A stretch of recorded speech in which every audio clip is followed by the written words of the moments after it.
안녕하세요. 훈부중학교 2학년 학생 여러분, 현규쌤입니다. 오늘은 우리 세 번째 시간 3강 고조선의 건국과 발전에 대해서 공부해 볼 시간입니다. 프린트로는 4페이지고요. 교과서로는 35페이지부터 36페이지에 해당하는 부분입니다. 자, 여러분, 우리가 지난 시간 청동기와 철기 시대를 공부하면서요. 선생님이 고조선에 대해서 간단하게 이야기는 했어요. 혹시 어떤 내용인지 기억하나요? 그렇죠. 청동기 문명을 토대로 만들어진 우리 민족 최초의 국가가 바로 고조선이다. 그리고 그런 고조선의 세력 범위를 알 수 있는 청동기 시대 유물에는 비파형동검, 미송리식토기, 고인돌이 있었다. 이런 내용 정도 공부했죠. 자, 그럼 우리 이번에는 그 고조선을 좀 더 자세하게 공부해보는 시간을 가져볼 거예요.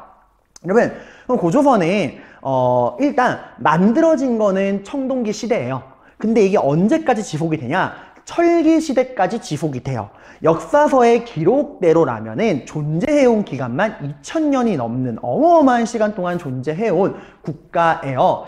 그러니까 당연히 그 기간 동안에 많은 변화가 있었겠죠. 그죠? 그래서 우리가 고조선을 크게 이번 시간엔 둘로 나누어서 공부해 보도록 할 겁니다. 어떻게 나누어 볼 거냐? 청동기 문명을 토대로 만들어진 단군조선의 모습, 그리고 이 단군조선이 점점 발전을 해갑니다. 그 발전하는 과정에서 또 어떤 변화가 있었는가 보고 나중에 이제 본격적으로 철기 문명을 받아들이면서 위만조선으로 발전하기 시작해요.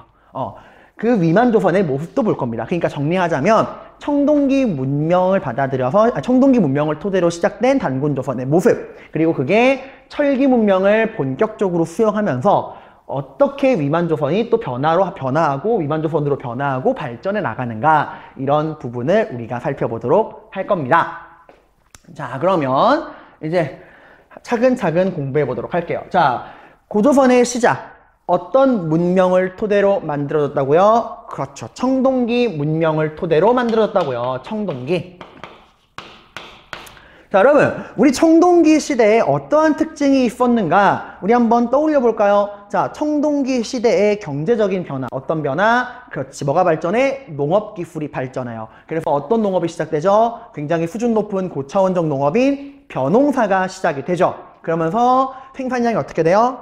확 생산량이 증가하게 되죠. 이렇게 생산량의 증가 덕분에 이제 충분히 사람들이 먹고도 남는 뭐가 생겨? 잉여 생산물이라는 게 생겨. 잉여 생산물의 개념이 생기죠. 자, 그리고 그 잉여 생산물을 나눠 가지는 과정, 그 잉여 생산물을 분배하는 과정 속에서 많이 가진 자와 적게 가진 자, 빈부의 격차가 나누어지게 되죠. 그죠? 그리고 이 많이 가진 자가 이제 힘세고 똑똑해서 많이 가진 자가 지배자가 되어서 나머지 사람들을 이제 다스리는 지배자와 피지배자, 계급이라는 게 발생을 하게 되죠. 그죠? 인간 사이에 급이 생기는 거예요. 그리고 이 지배자들의 더 많은 영역을 지배하고 싶죠. 그죠? 욕심은 끝이 없으니까. 그래서 이 청동무기를 가지고 뭐예요? 끊임없이 주변 부족을 정복하는 정복전쟁을 벌이게 되죠. 그래서 부족들 간에 먹고 먹히고 하다가 결국에는 가장 강한 자가 그 인근 일대를 다 통합해서 뭘 만들어요? 국가라는 걸 만들게 되죠.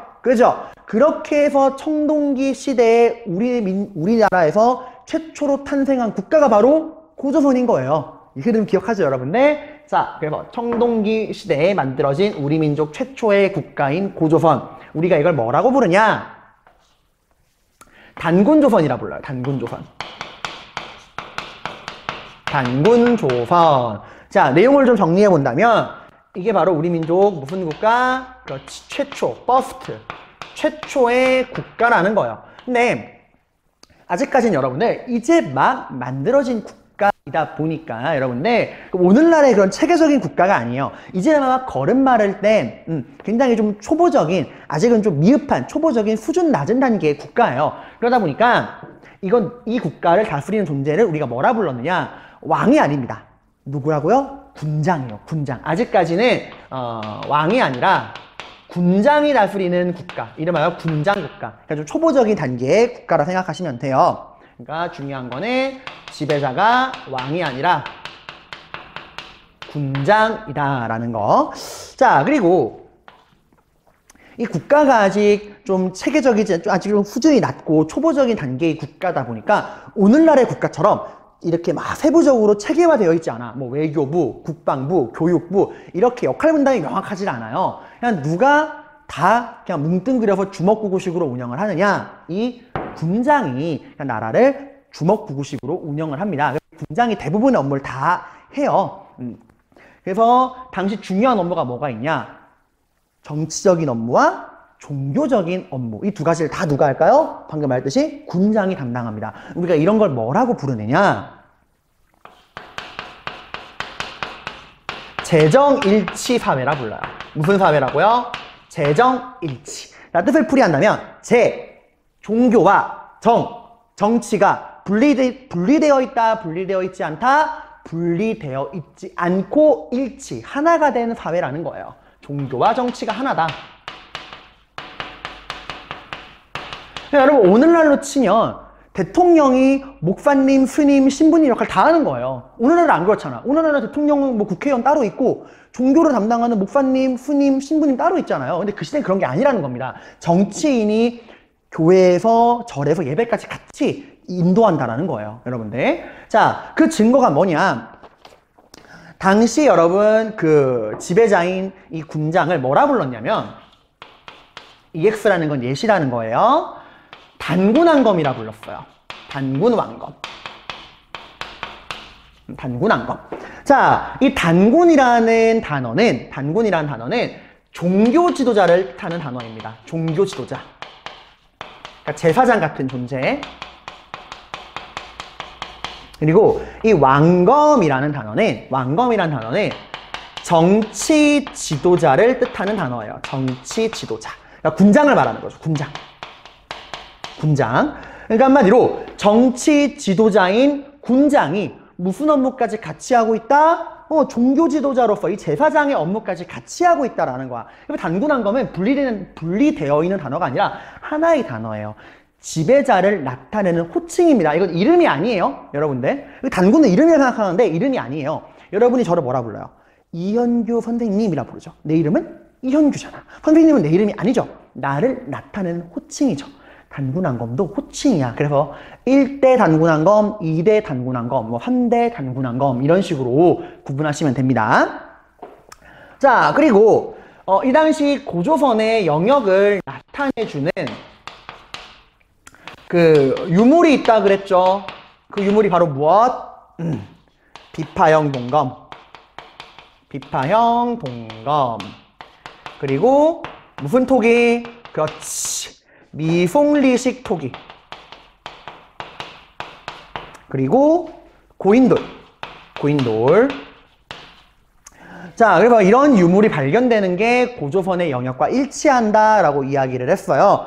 그래서 여러분들 그 프린트 오른쪽에 보면은 고조선 관련 문화 범위라 그래가지고 고조선의 영역과 이 유적의 관계를 지도로 나타낸 게 있죠? 함께 연결해서 보시고요. 자, 그리고 이 당시 단군조선의 그런 사회 모습을 알 수 있는 굉장히 중요한 역사적인 자료가 있습니다. 그게 바로 뭐냐? 그게 바로 단군신화예요. 단군신화. 엥? 선생님, 제가 알고 있는 단군신화 맞아요? 그 곰이랑 호랑이랑 인간 되고 싶다고 와가지고 마늘 100일 동안 마늘 가서 100일 동안 먹어라 이래가지고 그 곰이 성공해가지고 그 인간 되자 된 거 옛날 이야기잖아요. 나 어릴 때 동화책에서 본 것 같은데? 라고 생각할 수 있는데 여러분, 단군신화는 단순한 동화, 옛날 옛적 전래동화가 아닙니다. 이 단군신화는 고조선의 모습을 알 수 있는 굉장히 중요한 역사적 자료예요. 자, 그렇다면 우리가 정말 그런가? 이 단군신화를 통해서 고조선 사회를 알 수 있는가? 우리 한번 확인해 보러 가야겠죠. 자, 그럼 우리 단군신화를 통해 고조선 사회를 분석하러 가보도록 합시다. 자, 그럼 여러분, 우리 이제 단군신화를 통해서 고조선의 모습을 살펴보도록 합시다. 자, 여러분은 그 프린트 아래쪽에 기록으로 보는 고조선 그 부분을 보시면 됩니다. 자, 우리 단군신화를 한번 볼게요. 자, 옛날에 뭐라고 나와요? 누구의 아들? 그렇지. 환인의 아들 환웅이 자주 하늘 아래에 뜻을 두고 인간 세상에 관심을 두었다. 자, 여러분, 지금 환웅이 누구의 아들이래? 환인이래요. 환인이 여러분 어떤 존재냐면 오늘날로 치면은 하나님, 그러니까 절대적인 신을 말합니다. 즉 누구의 아들이라는 거야? 그렇지, 신의 아들이라는 거예요. 그러니까 이거는 결국 뭘 말하는 거예요? 우리의 혈통은 어떻다? 굉장히 특별하고 고귀하다. 우리는 누구의 자손이다? 하늘의 자손이다 라고 하는 천손 사상을 나타내는 겁니다.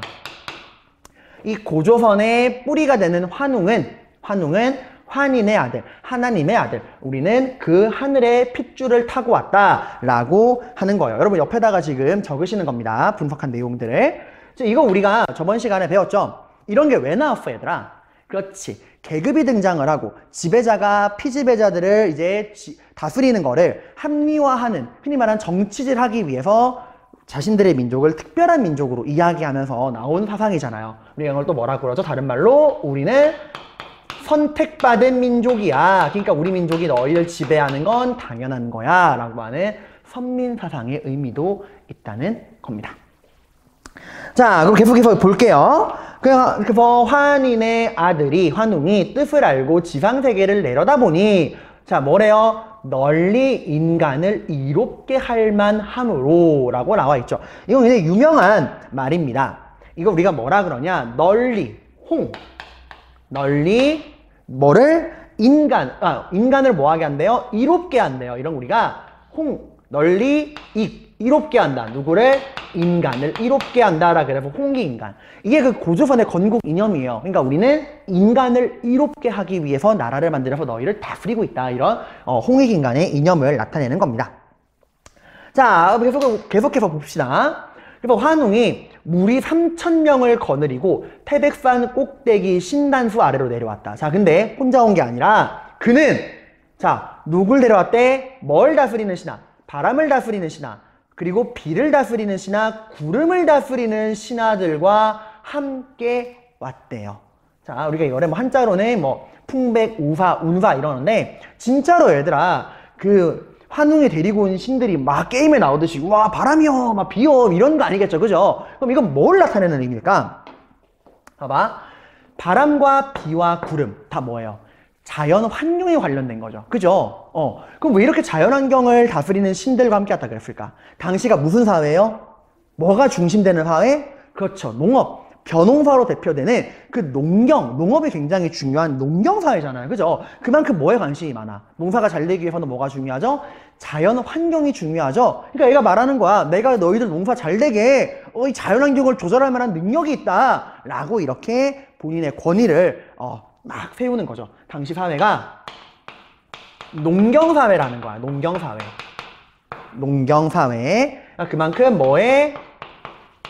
그 자연 환경에 굉장히 관심이 많았다는 거예요. 만약에 오늘날 버전으로 각색한다면 공부의 신, 스마트폰의 신, 뭐 이런 신들을 데리고 왔겠죠. 우리가 관심 많은 거. 근데 이때는 농업에 관심이 많으니까 사람들이 가장 관심 많은 그 농업과 관련된 이런 신들과 함께 왔다. 이런 내용이 있는 거야. 자연 환경에 관심이 많으니까.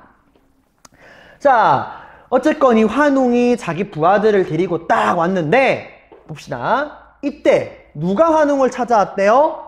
곰이랑 호랑이가 환웅을 찾아와서 뭐가 되기를 원했대요?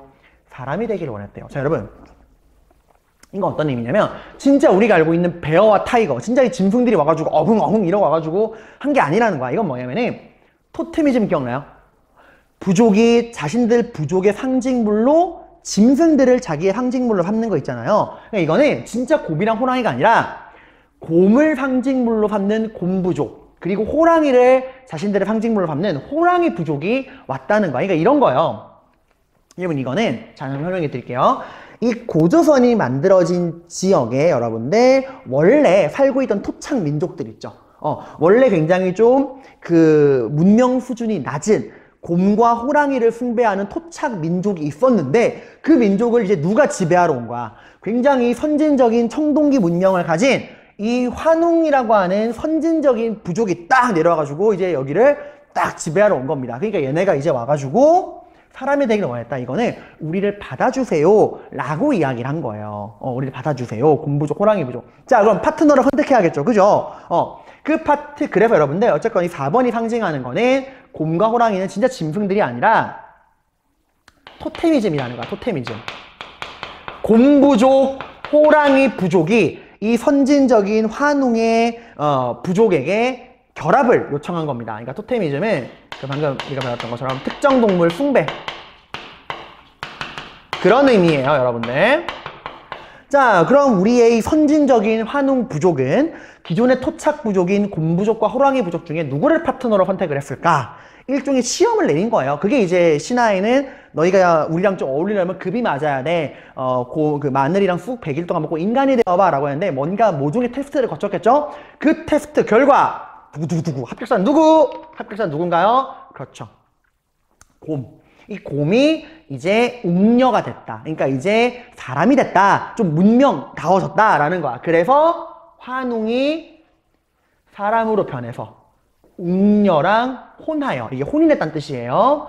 혼했다. 즉 이거는 이런 겁니다. 환웅 부족의 지배자가 누구랑 결혼했다. 그 곰부족의 딸, 곰부족 족장의 딸이 있었겠죠. 웅녀, 곰부족의 그 족장의 딸과 결혼했다. 즉 두 부족이 결혼을 통해 하나가 됐다라는 거예요. 그래서 5번에 이제 이거는 그 환웅부족과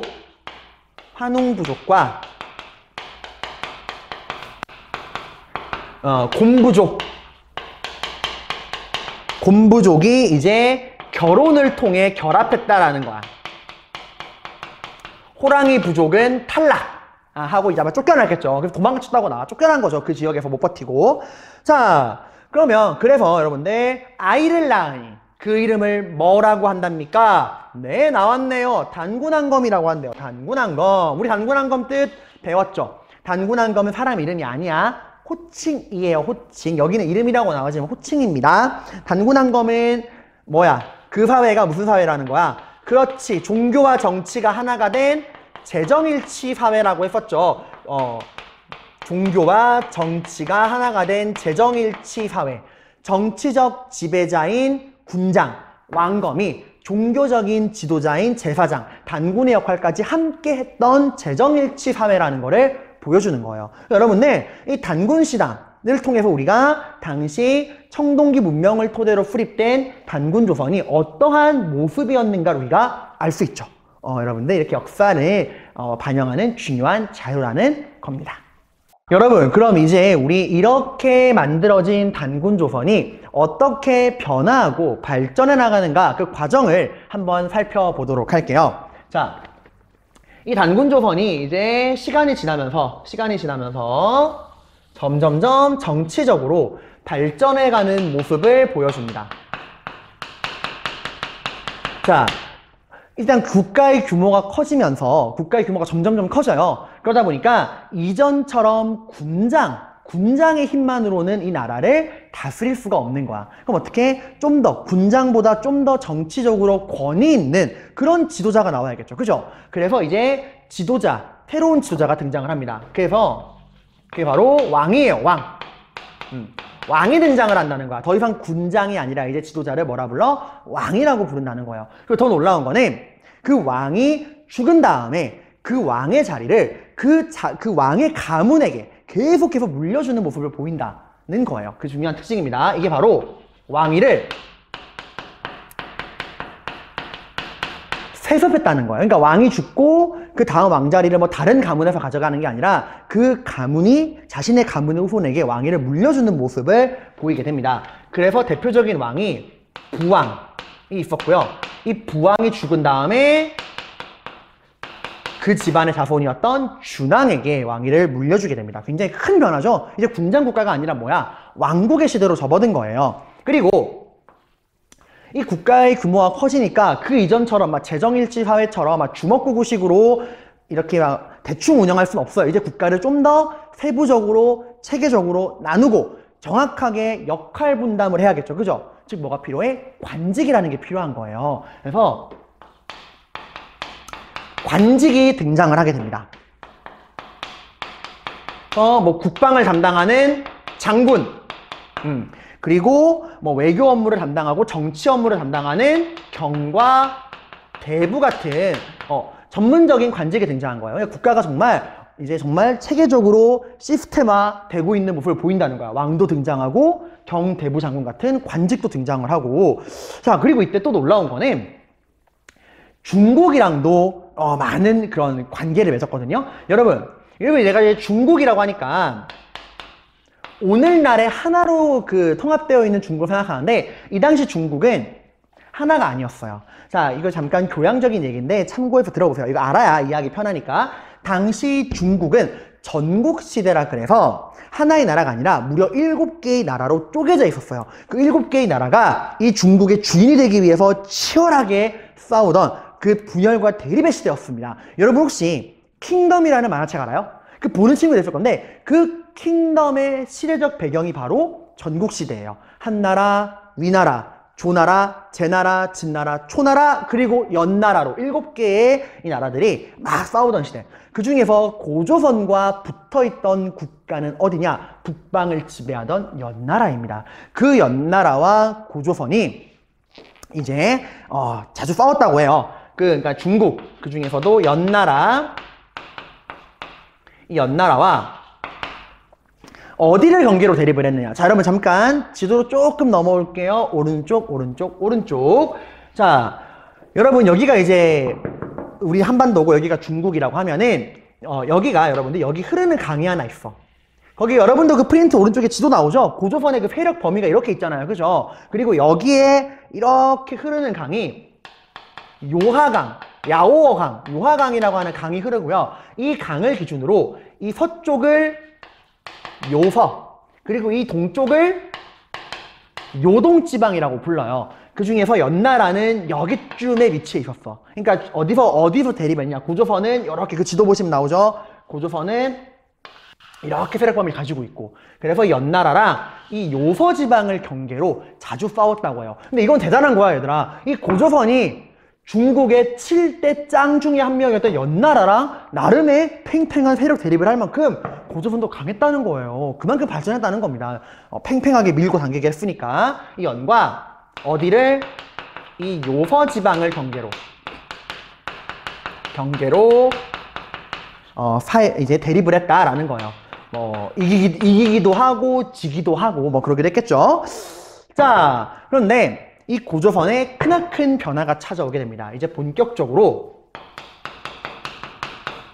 철기가 고조선으로 들어오게 돼요. 그러면서 고조선은 이 위만조선으로 바뀌게 됩니다. 단군조선이. 자, 이 얘기를 잠깐만 할게요. 당시 이게 왜 위만조선이냐? 위만이 만든 조선이란 뜻인데 당시 고조선에 이 위만이라는 애가 등장하게 됩니다. 자, 다시 한번 옛날 얘기를 해볼게요. 여러분 제가 아까 중국이 몇 개로 쪼개져 있었다 그랬죠?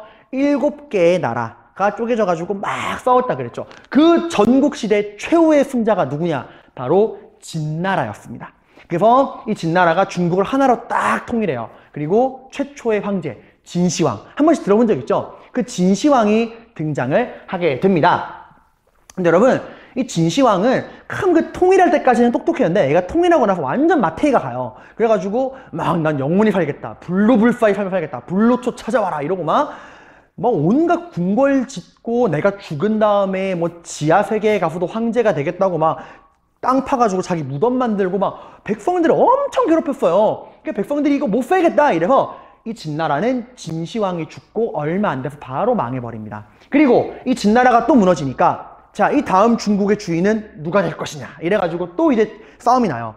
그게 이제 초나라, 항우가 이끌던 초나라와 유방이 이끌던 한나라, 이 둘이 중국의 패권을 놓고 막 싸웁니다. 이게 초한지라고 하는 시대인데 지금 제가 말하는 게 교양이에요, 교양.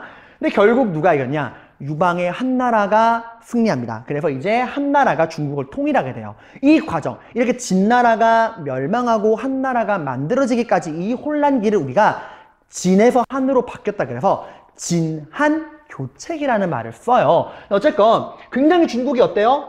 혼란했다는 걸 알 수 있겠죠, 그죠? 근데 위만이라는 애가 원래 중국에 살던 애인데 맨날 허구한 날 전쟁이야, 힘들어, 못 살겠어 이래가지고 좀 전쟁 없는 곳에 살고 싶다 그래서 자기를 따르는 부하들을 데리고 이 고조선으로 망명을 해온 겁니다. 그래서 위만이 이주해 온 거예요. 넘어온 겁니다. 언제 넘어왔다고요? 진에서 한으로 바뀌어가는 극심한 혼란기에 그 혼란을 피해서 고조선으로 넘어온 건데, 넘어올 때 혼자 넘어온 게 아니고 나름 자기를 따르는 꽤 여러 명, 수천 명의 부하들을 끌고 왔는데, 본격적으로 뭐를 또 가지고 왔냐? 위드. 여러분 위드 뭔지 알죠? 뭐뭐와 함께 철기를 가지고 왔다는 거예요. 철기. 여러분 이렇게 묻는 친구들이 있어요. 선생님, 그럼 그 당시 고조선은 철기가 없었어요? 그냥 완전 청동기였어요? 그런 건 아니에요. 고조선에도 이제 조금씩 철기가 보급이 되곤 있었는데 완벽한 철기 문명은 아니었어요. 그러니까 그 청동기에서 철기로 업그레이드가 되고 있던 중간이었어. 근데 중국은 우리보다 발전 속도가 빠르거든요. 이미 중국은 완벽한 철기 시대였어. 그러니까 위만도 완벽하게 철기로 무장한 자신의 부하들을 끌고 고조선으로 넘어온 거예요. 근데 딱 넘어왔을 때 당시 왕이 누구였냐? 얘였어. 준왕. 준왕이 이제 위만을 되게 이뻐했거든요. 그래서 야, 이게 잘 왔다, 기특하다 이러고 너를 국경을 지키는 장군으로 임명해 주겠다라고 해가지고 위만과 그를 따르는 그 철기로 완전 무장한 부하들이 이 고조선의 국경 지방을 지키는 이제 그런 임무를 맡게 된 거죠. 근데 이 위만이 딱 와서 보니까 처음에 넘어올 때 몰랐는데 와서 좀 여유를 가지고 딱 보니까 뭐야, 얘들 아직 완벽한 철기가 아니네? 철기가 업그레이드 되고 있는 중이네? 근데 자기 세력은 어때? 완벽한 철기잖아. 이거 잘만 하면은 타이밍 노려가지고 이거 무너뜨려가지고 한 방에 내가 이 나라 먹을 수도 있겠는데? 라는 생각이 딱 든 거예요. 그래서 자신을 믿어준 준왕을 배신하고 이제 국경을 지키는 부하들을 끌고 이제 반란을 일으켜서 왕위를 찬탈합니다. 그래서 이 준왕은 죽진 않았고요. 도망쳐요. 어디로 도망치냐? 그러니까 이 준왕은 이 남쪽 지방으로 도망을 칩니다. 그리고 이 고조선은 누구의 차지가 된 거야? 위만의 차지가 된 거예요. 그래서 위만조선이 시작이 되는 거예요. 그리고 여러분들 중요한 거는 이 철기. 이 위만이 집권을 하게 되면서 이 고조선에도 본격적으로 뭐가 시작돼? 본격적인 철기 문명의 시대가 시작이 되는 겁니다. 본격적인 철기 수용. 본격적으로 철기 시대의 업그레이드 패치가 적용이 된 거죠. 차근차근 하고 있다가 푹 하고 한 번에 이제 딱 철기 패치가 이루어진 겁니다. 여러분, 철기가 되면 어떤 변화가 나와? 이제 철제 무기와 철제 농기구가 본격적으로 보급되면서 전쟁의 규모도 커지고 생산량도 늘고 인구도 늘고, 그죠? 국가가 점점 발전하게 되죠. 그래서 이 위만조선 때 고조선도 본격적인 철기 시대가 되면서 큰 발전을 이루게 돼요. 자, 근데 당시 여러분 이 위만조선이 좀 어떻게 돈을 벌었냐면은, 어떻게 돈을 벌었냐? 자, 여러분 잠깐 지도를 다시 한번 좀 정비해 볼게요. 자, 다시 한번 지도를 좀 정비해 봅시다.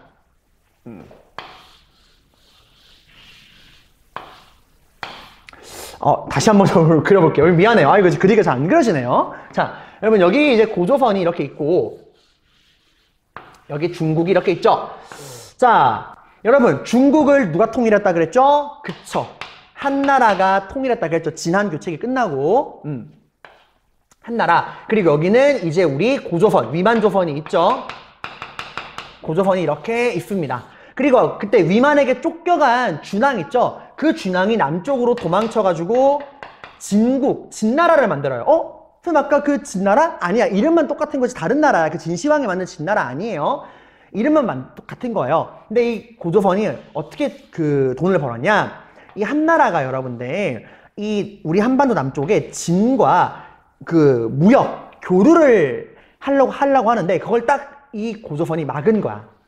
그리고 말하는 거예요. 야, 한나라야, 너 진나라랑 장사하고 싶으면 우리가 대신해 줄게. 야, 힘들게 어떻게 여기까지 가냐? 우리한테 너희가 팔고 싶은 물건 주면은 우리가 대신 팔아주고 할게. 그리고 진나라한테도 똑같이 말해요. 너 한나라랑 장사하고 싶어? 야, 이 험한 바닷길 어떻게 건너가려 그래? 우리한테 믿고 맡겨. 우리가 대신해 줄게. 라고 중간에서 이 둘 사이의 교류를 중개하는 무역. 이거 우리가 중개무역이라 그래요. 중개무역. 바로 누구랑 누구 사이를? 한나라와 이 진나라 사이를 이 고조선, 위만조선이 교류해 주는 거예요. 여러분 예를 들어 이런 겁니다. 한나라가 과자 보여요? 제가 되게 좋아하는 과자예요. 촉촉한 초코칩.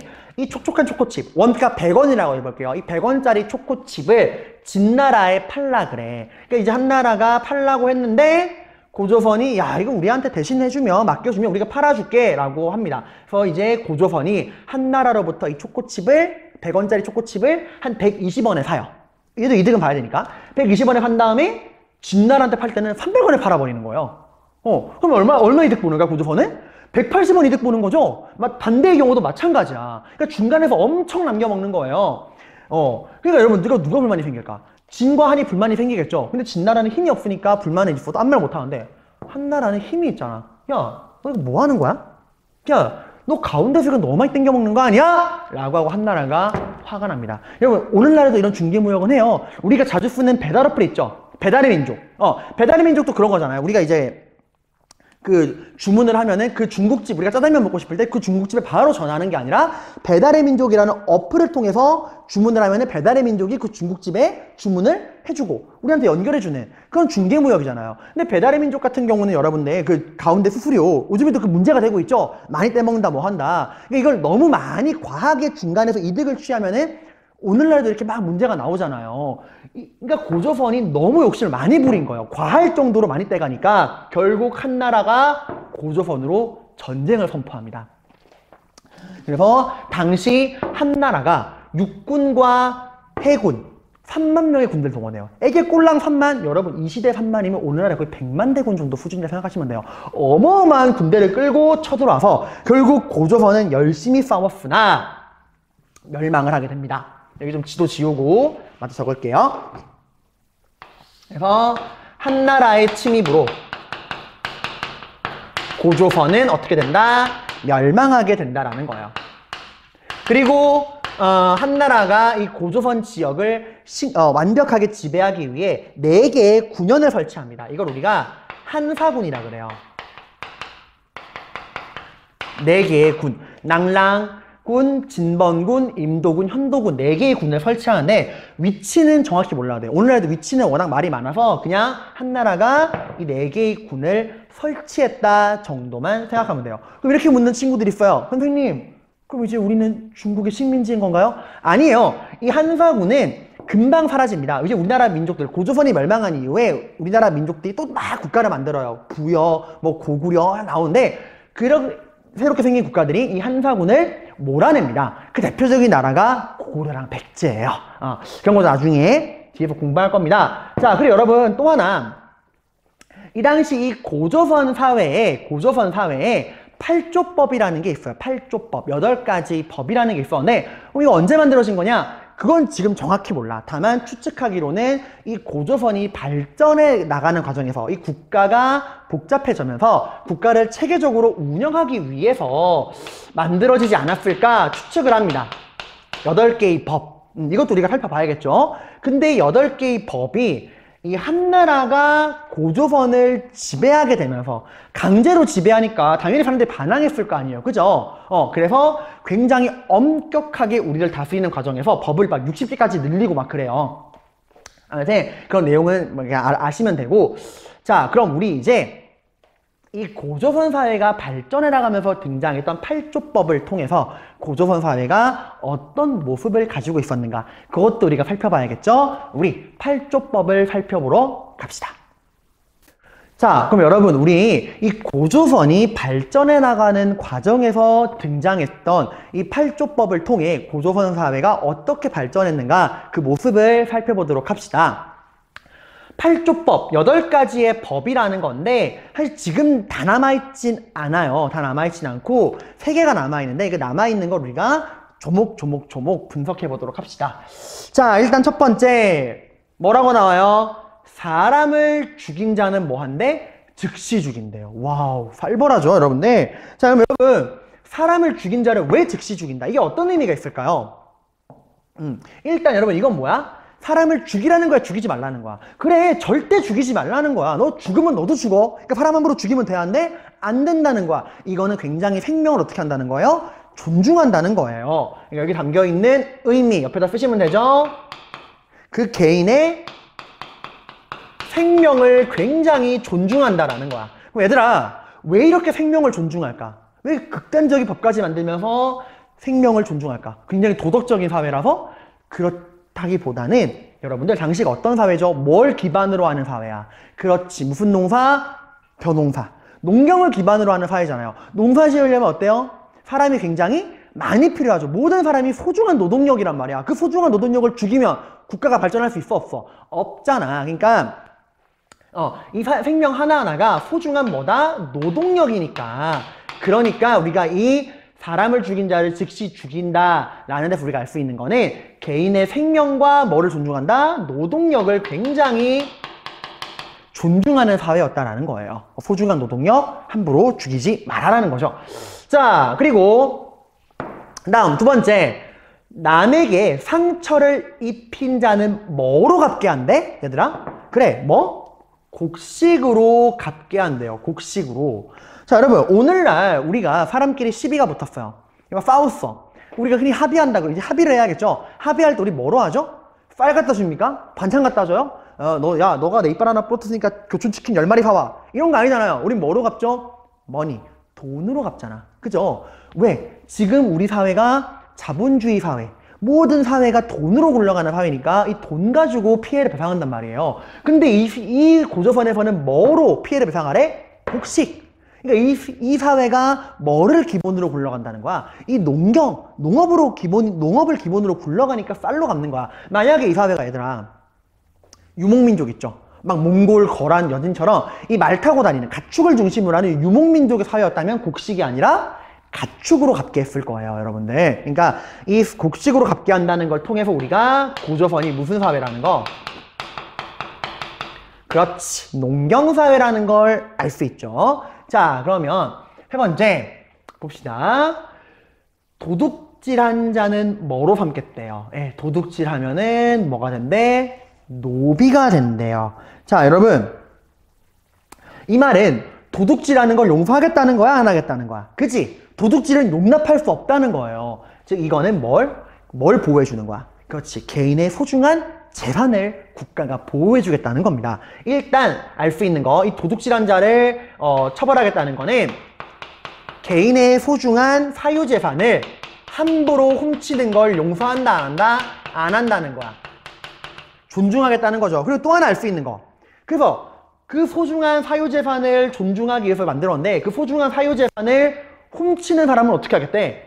노예로 만들어버리겠대요. 즉 이 사회가 노예가 존재한다라는 거죠. 즉 뭐가 존재한다는 거야? 계급, 왕, 귀족, 백성, 노비처럼 계급이라는 게 존재하는 사회다라는 걸 우리가 또 알 수 있죠.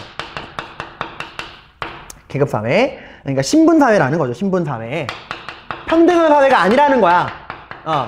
평등사회가 아니라 신분이니까 계급이 존재하던 사회였다라는 걸 알 수가 있죠. 자, 근데 노비를 면하고자 할 때는 뭘 내래요? 50만 전을 내래요. 이 50만 전이 오늘날 돈으로 얼마인지는 추측할 수가 없어요. 다만 여기서 우리가 중요한 거는 고조선 사회에서도 뭐를 썼다는 거야? 50만 전, 돈을 썼다는 거죠. 그러니까 뭐의 개념이 있다? 화폐의 개념이 있다라는 거예요. 화폐를 사용했다. 화폐를 사용했다라는 겁니다. 자, 그럼 마지막. 부인은 곧고 믿음이 있어서 뭐 하지 않았대? 음란하지 않았대. 자, 이게 어떤 의미가 있을 것 같아요, 여러분들? 그냥, 그 사회가 되게 깨끗한 사회였나 보다? 그런 의미일까요? 여러분, 이거 뭔가 이상하다는 생각 들지 않아요? 여러분 봐봐. 여자가 음란하지 않고 정절을 지켜야 한다는 얘기잖아요. 근데 지금 여자의 의무는 있지만 누구의 의무는 없죠? 그렇죠. 남자의 의무는 없죠. 남자도 똑같이 정절을 지켜야 한다. 이런 얘기 없죠. 오직 누구의 의무만 강요한 거야? 여자만 깨끗해야 한다. 여자의 의무만 강조되어 있죠. 그죠? 즉 이 말은 이 사회가 다분히 누구 중심적인 사회였다? 남성 중심의 사회였다. 야, 깨끗하고 바람 안 피울 거면 둘 다 똑같이 해야지. 왜 여자만 음란하지 않아야 된다 그래요? 이거는 굉장히 남성 중심의 사회였다라는 거죠. 그러니까 고조선이 이런 우리가 8조법을 통해서 남아있는 8조법의 일부 내용을 통해서 이 고조선이 이러이러한 사회였다라는 걸 우리가 알 수 있겠죠. 근데 이런 단순했던 법이 한나라가 고조선을 지배하면서 무려 60개로 분화됩니다.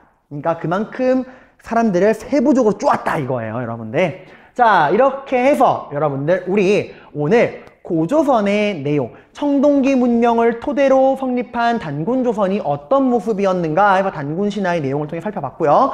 그런 단군조선이 점차 어떤 식으로 정치적으로 발전했었는가, 그리고 본격적으로 위만의 등장으로 본격적으로 철기를 받아들이면서 위만조선이 어떻게 발전을 했었는가, 그리고 어떻게 멸망했는가, 그런 내용들도 함께 살펴봤습니다. 여러분, 그 뒷장에 이제 나와 있는 탐구 자료와 개념 확인하기도 꼭 확인하시고요. 이번 시간 수업은 여기까지 하겠습니다. 고생하셨습니다.